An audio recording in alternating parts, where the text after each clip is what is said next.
Ven a escuchar, que late a bailar. No hay mejor manera, esto es tu estilo de vida. Hablemos de amor, de familia y demás. La vida en pareja, la vida familiar. En este episodio vamos a conversar con el nutricionista David Machado. Él se encuentra en la isla de Margarita, en Venezuela. Muchísimas gracias, David, por estar nuevamente con nosotros y por haber aceptado esta invitación. Gracias. El motivo de nuestra conversación el día de hoy es la alimentación y cómo influye en el colesterol o en los niveles de colesterol y triglicéridos en las personas. En investigaciones previas que hice para este episodio, que el tener el colesterol y los triglicéridos altos son una de las primeras causas de enfermedades cardiovasculares en el mundo entero, especialmente aquí en Estados Unidos. Y se atribuye estos niveles a la alimentación. Cada episodio, una nueva lección. Salsa en los oídos, bailando la emoción. Hermanos y hermanas, a compartir una canción. Juntos en la salsa, vamos todos a bailar.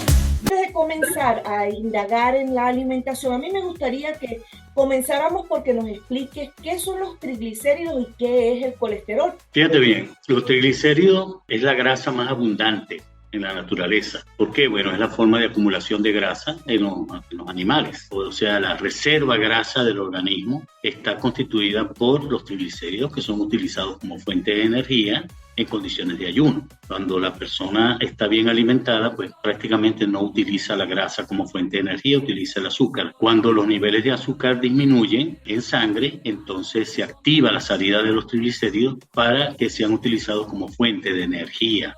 Es diferente totalmente al colesterol. El colesterol es una grasa estructurada y es muy complicada para que pueda ser utilizada como fuente de energía. Pero el colesterol no es ni bueno ni malo. Mejor dicho, es esencial para el organismo. ¿Por qué? Porque el colesterol forma parte de las membranas celulares. Del colesterol se forma la cubierta aislante de los nervios. Por eso cuando hay disturbios en la formación de esa membrana, se pueden producir dolores de tipo punzante en diferentes partes del cuerpo, que es lo que llaman neuritis.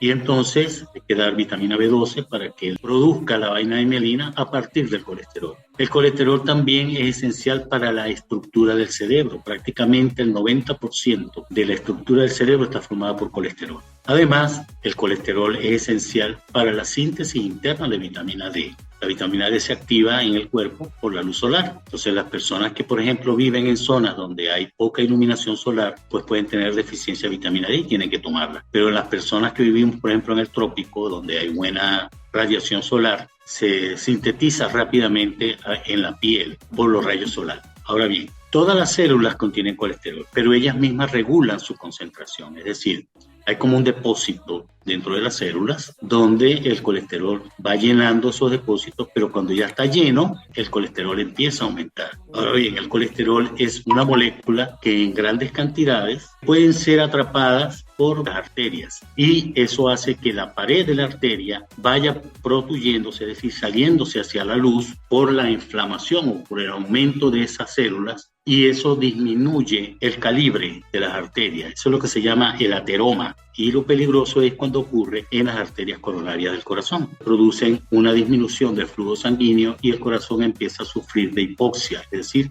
de falta de oxígeno. Cuando ese bloqueo es completo, entonces hay una porción del corazón que no recibe oxígeno y es cuando se produce el infarto.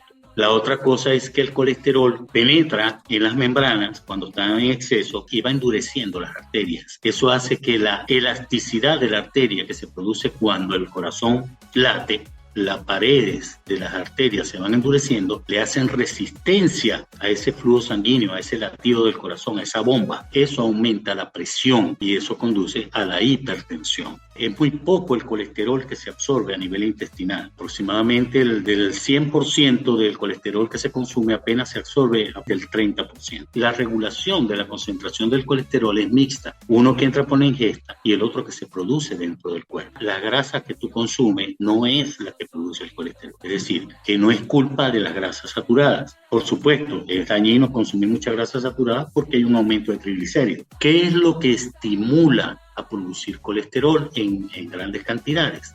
Una hormona.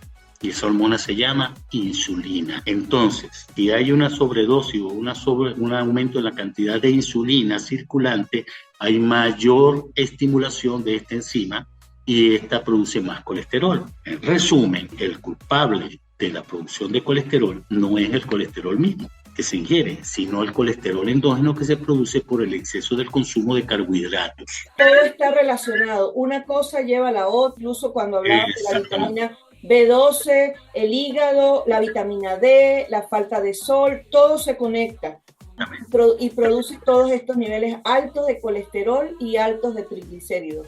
El aumento también del consumo de azúcar aumenta la producción de triglicéridos. ¿Por qué se forma mucho triglicérido? Porque no tenemos un depósito de azúcar. Nosotros no tenemos, así como la grasa tiene la célula adiposa, nosotros tenemos células de azúcar. Entonces no hay un sitio donde se acumule o donde se pueda acumular la glucosa. Solamente el hígado, que utiliza aproximadamente entre 280 a 300 gramos de glucosa, y el músculo, que no llega a 80 gramos. Pero la glucosa que obtiene el músculo es utilizada simplemente para el ejercicio muscular, no sale de allí para ser utilizada como fuente energética. Entonces ya tienes la causa del exceso de triglicéridos, el exceso de consumo de azúcar. La causa de la producción de colesterol, el aumento de la insulina, que es consecuencia del consumo excesivo de azúcares o de carbohidratos. Entonces, ¿en qué se basa la dieta o digamos el tratamiento para una persona que tiene el colesterol alto? Es disminuyendo el consumo de carbohidratos y aumentando el consumo de fibra, sobre todo fibra soluble o una mezcla 50 y 50, soluble e insoluble. Entonces, disminuyendo el consumo de glucosa y aumentando el consumo de fibra, se pueden disminuir las concentraciones de colesterol a sus cifras normales. Ok, entonces una persona que consume mucho carbohidrato, muchos azúcares, va a tener más alto riesgo de tener colesterol y triglicéridos altos porque el cuerpo no tiene las capacidades de deshacerse de los sobrantes, por decirlo de alguna manera.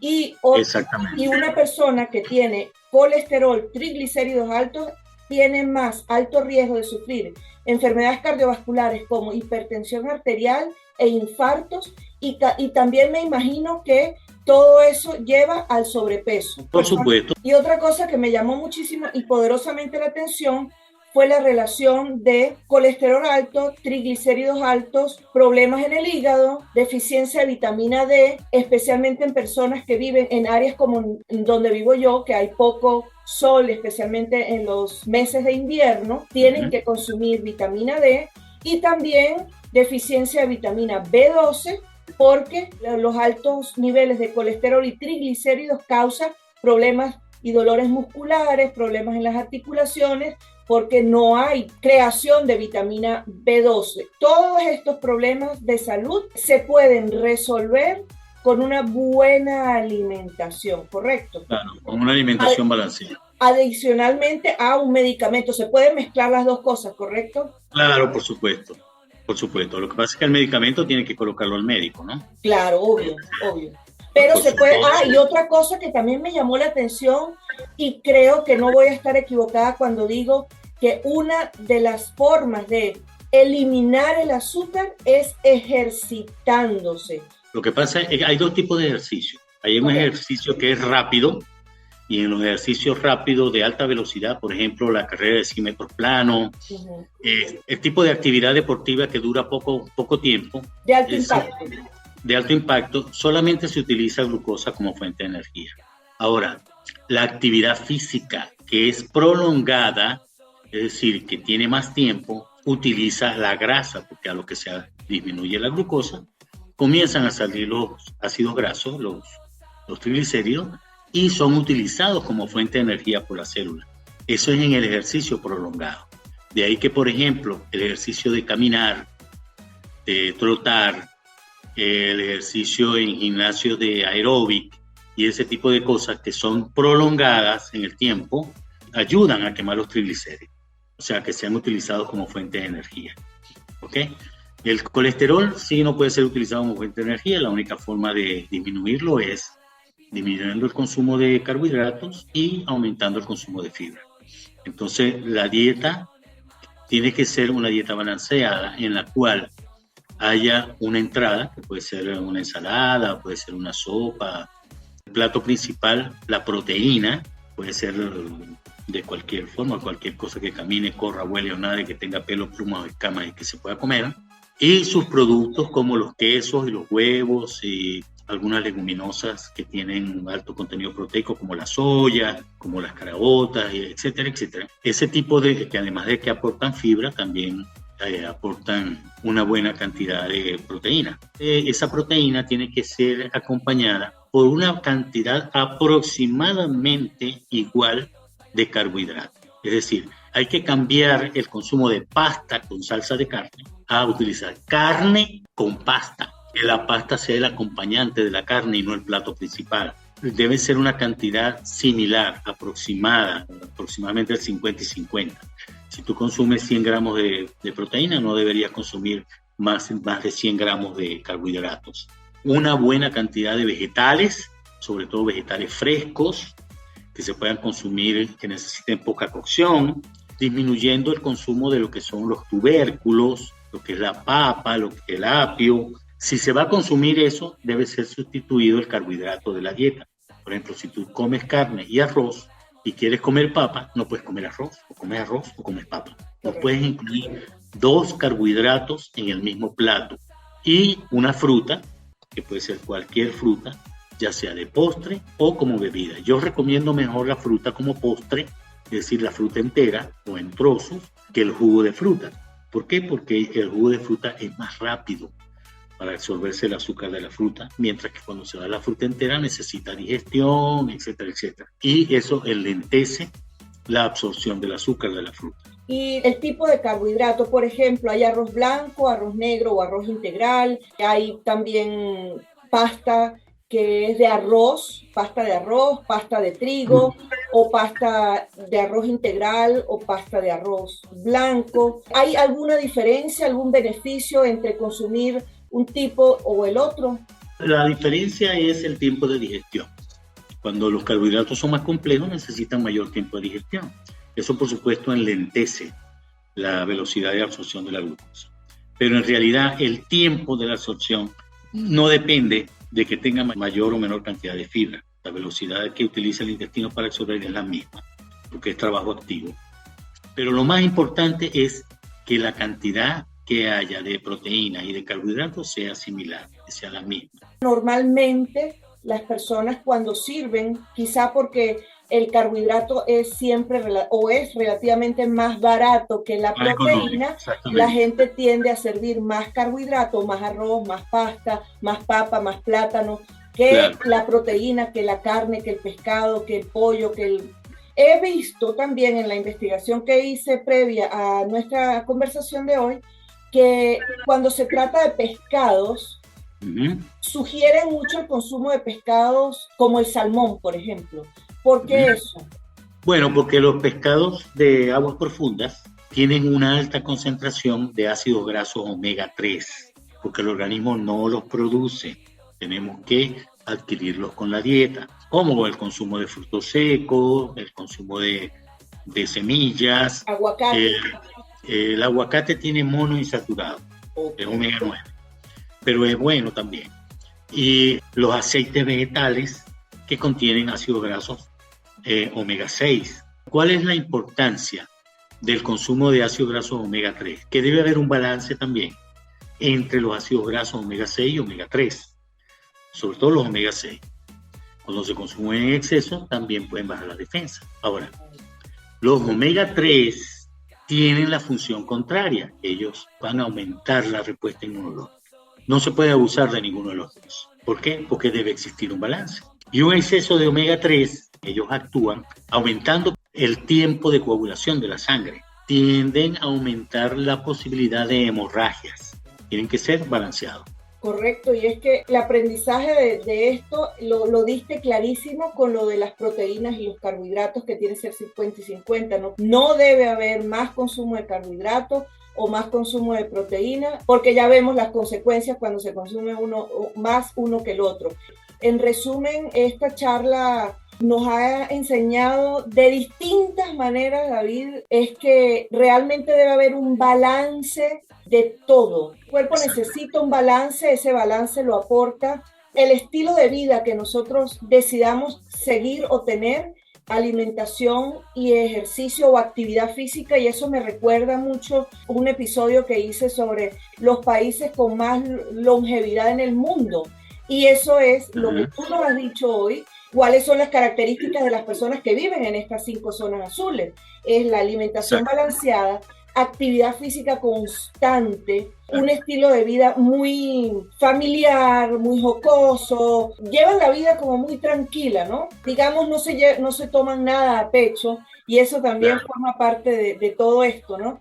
Me paro aquí un poquito en lo de la actividad física, porque también nos dijiste, no tiene que ser ejercicio de alto impacto, es el movimiento que uno tenga. Estar sentado como una papa viendo televisión todo el día, obviamente eso no va a ayudar.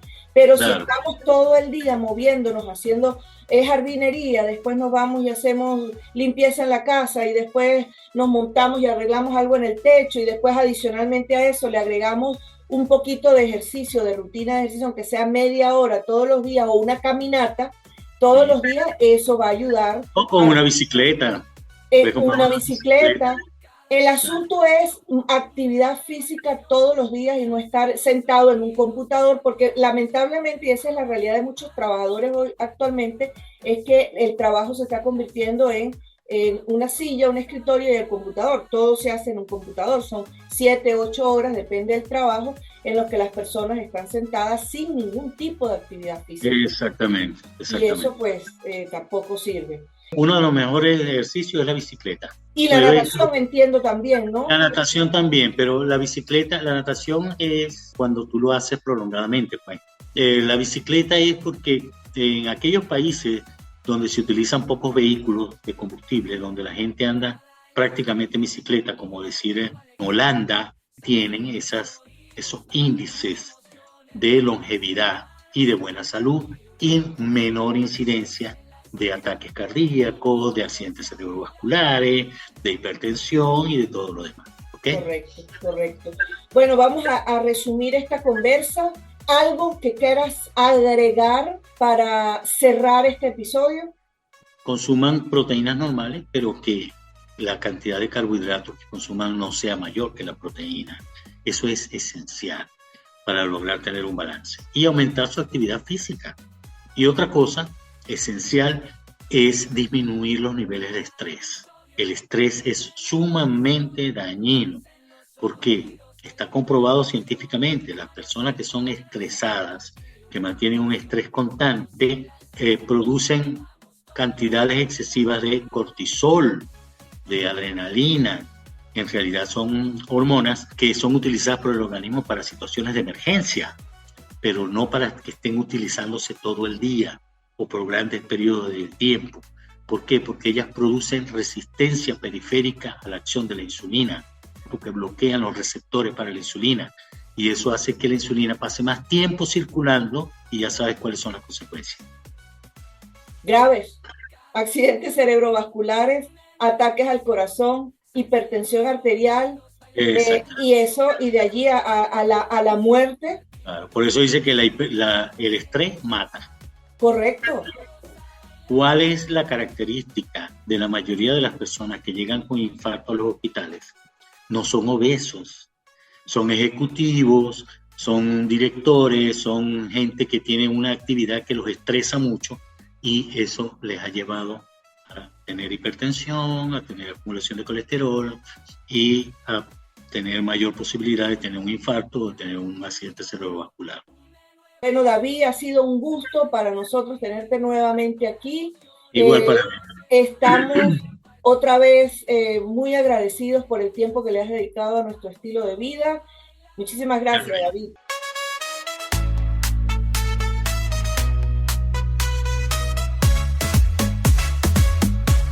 Y así concluimos este enriquecedor episodio de nuestro estilo de vida.